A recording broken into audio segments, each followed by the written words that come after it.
এই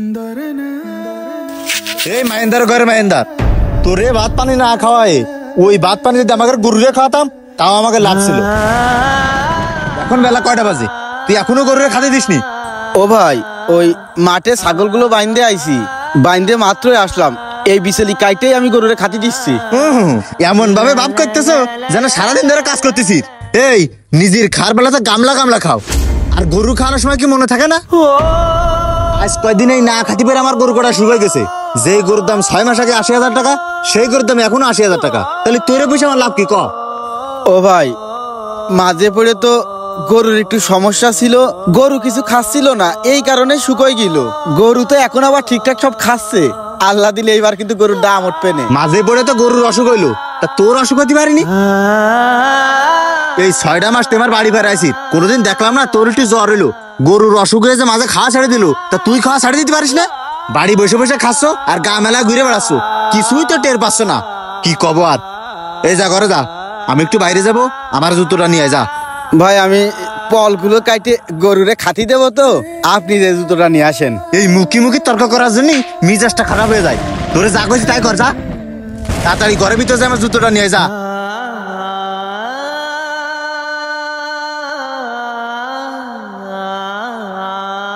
হ্যাঁ ভাই, আমি আসতেছি। ভাই এই যে আপনার জুতো। এই জুতো ময়লায় কি অবস্থা? জুতোটা যেটা মুছে দিতে হয়, এটা কি বুঝিস না? এই ধর্মস,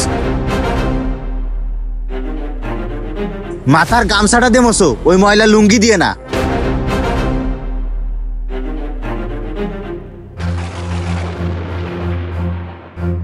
এনে ধর, আর গোর কটা খাতে দিস ঠিক মতো।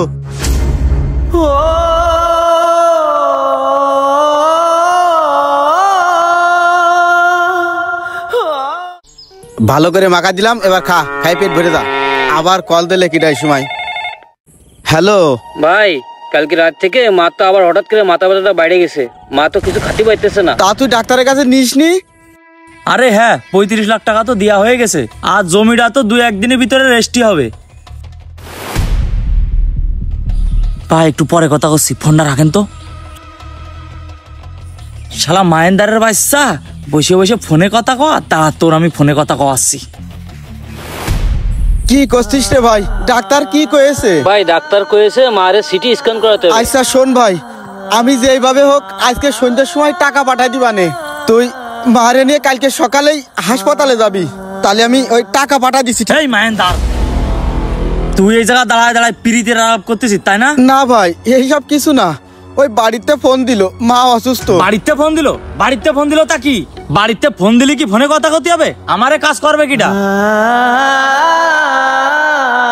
ও ভাই, আমার মা মেলা অসুস্থ, বাড়িতে আমার ছোট ভাই ফোন দিছে, মার অবস্থা নাকি ভালো না। হ্যাঁ, মা অসুস্থ? এই তোর সাথে কথা বলি কি তোর মা সুস্থ হয়ে যাবে না? এইরাম ভাবে করছিস, মনে আছে তোর মা মৃত্যুর সাথে পাঞ্জা লইতেছে। এই তোর মা কোন হাসপাতালে ভর্তি রে? ও ভাই কি করছেন? আমার মা তো হাসপাতালে ভর্তি না, মার নাকি মাথা ব্যথা বাইরেছে, বাড়ি আছে। ডাক্তার কয়েছে নাকি হাসপাতালে নিয়ে যায় একটু পরীক্ষা নিরীক্ষা করানো লাগবে। হাসপাতালেই যদি না থাকে তাহলে কিসির অসুস্থ রে? আমি তো মনে করলাম তোর মা মারাত্মক অসুস্থ, হাসপাতালের বেডে শুয়ে রয়েছে, কিন্তু এখন তো দেখতেছি না। এই শোন, তোর মা অসুস্থ, ওই গ্রামের একটা ডাক্তার দেখাতি ক, দেখায় ওষুধ পানি খাওয়াতি ক, এমনি সুস্থ হয়ে যাবে না। আর এই নে ধর, এই কারেন্ট বিলটা দিয়াই, আর ঠিকঠাক মতো কাজ করিস করে দিলাম, কাজের জন্য মোটেই ফাঁকি দিস নে। মা অসুস্থ মারাচ্ছে, মা অসুস্থ করে আমার কাজ কাম সব ফেলায় রেখেছে। কেন গরিব বানাইলা রে বন্ধু? এই জায়গায় দাঁড়া, পড়ে যাইতে জানো। এই আয়, এই যে তোকে জন্য পাতা কেটে নিয়ে আসি, এইগুলো খা, নতুন পাতাগুলো বাইন্ধে দি। আবার ফোন দিলে কিটা দেখি, বাড়িতে ফোন দিছে। হ্যালো ও ভাই, মার অবস্থা ভালো না, আমি মারে নিয়ে হাসপাতালে যাচ্ছি। যা যা করতে হয় তুই সবকিছু কর ভাই, আমি আমি আমি আসতেছি। আচ্ছা ভাই, তাহলে তুই তাড়াতাড়ি আয়।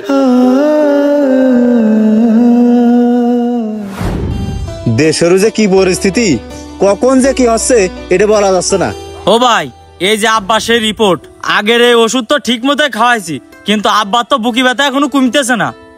আজকে মাসের কয় তারিখ? আজকে তো মাসের 20 তারিখ। ওই তো আজকে মাসের 20 তারিখ, আর ডাক্তার যে কইলো এই মাসের 12 তারিখ আব্বারে নিয়ে যাই চেক আপ করাতি, তা গেছিস কখনো? ও ভাই, কাজ কামের কারণে তো আমি যেতে পারিনি। আর তাছাড়া আব্বার বুকি ব্যথা তো ভালোই হয়ে গেল, হঠাৎ করে যে আবার ব্যথা বাড়বে তা কিটা জানতো। আমি আজকে সকালে দেখলাম আব্বা বুকি হাত দিয়ে হেঁটে বেড়াচ্ছে। আমি সন্তানের কি করে সুযোগ করবো ক? শোন ভাই, কিছু একটা অঘটন ঘটার আগেই তুই আব্বার নিয়ে কালকে সকালে হাসপাতালে যা। তাহলে এক কাজ করি ভাই, আজকে রাত্রি সিরিয়াল দিয়ে রাখবানে, কালকে সকালেই নিয়ে যাবানে। আচ্ছা তাহলে তাই কর। ও ভাই, আপনাকে দুজনের কাছে একটু কথা কাজ জন্য আইছি। এই দাঁড়া থাম, তোর না মাঠে যাওয়ার কথা, মাঠে গেলির ওই জনেরা ঠিক মতো কাজ করতেছ কিনা যাই দেখে আয় যা। হ্যাঁ ভাই, আমি মাঠে যে দেখে আইছি জনেরা কাজ করতেছে। সেডে নাই ঠিক আছে, তা তোরে যে আমি কইলাম পুরনো খড়ি ঘরের মাছারা ঠিক করতি, তা কি করেছিস? হ্যাঁ ভাই, সবকিছু ঠিকঠাক করে গুছাই রাখে দিছি। ও ভাই, আমার বাড়িতে ফোন দিল, মার অবস্থা ভালো না, মারে হাসপাতালে নিয়ে গেছে। যদি আমার একটু ছুটি দিতেন, আমি আমার মার একটু দেখতে যেতাম। তোর মা এমন সময় অসুস্থ হইলো, আর তুই যদি এই মুহূর্তে বাড়িতে চলে যাস তাহলে বাড়ি কাজকর্ম করবে কিটা? আর তাছাড়া আমার আব্বার শরীরটাও খারাপ, ভাবেছি কালকে সকালবেলা হাসপাতালে নিয়ে যাব। এখন তুই যদি চলে যাস, এই বাড়ি কাজকর্ম করার মতো কিন্তু কোনো লোক নেই। আপনারা কইলেন যে গ্রামের ডাক্তার দেখাতি, গ্রামের ডাক্তার দেখাইছি। এখন গ্রামের ডাক্তারই কয়েছে মার নাকি অবস্থা বেশি ভালো না, এই কারণে হাসপাতালে নিয়ে গেছে। ভাই একটা দিন আমার ছুটি দেন, আমি হাসপাতালে যাই আমার মারে দেখি চলে আসবো। আরে ভাই হয়েছে, তোর মা হাসপাতালে ভর্তি, তোর মার জন্য দোয়া কর, এমনি সুস্থ হয়ে যাবে না।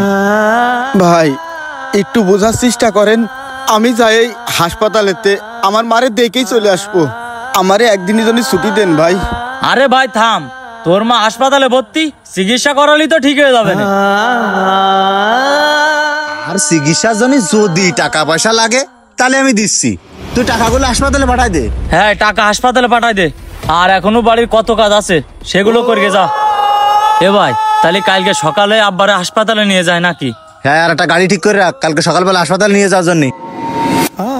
আমরা সবাই অমানবিক, আমরা সবাই যার যার জায়গা থেকে স্বার্থপর। মানবতা শুধু নিজের পরিবারের জন্য সীমাবদ্ধ হলে সেটা কখনো ভালোবাসা নয়, সেইটা স্বার্থ। আর আমরা সবাই নিজেদের স্বার্থকে প্রাধান্য দিতে গিয়ে এভাবেই অন্যের ক্ষতি করি। তাই আসুন আমরা সবাই একটু মানবিক হই, আমরা সবাই মানবিক হওয়ার চেষ্টা করি। ভিডিওটা শেয়ার করার অনুরোধ রইল। ধন্যবাদ।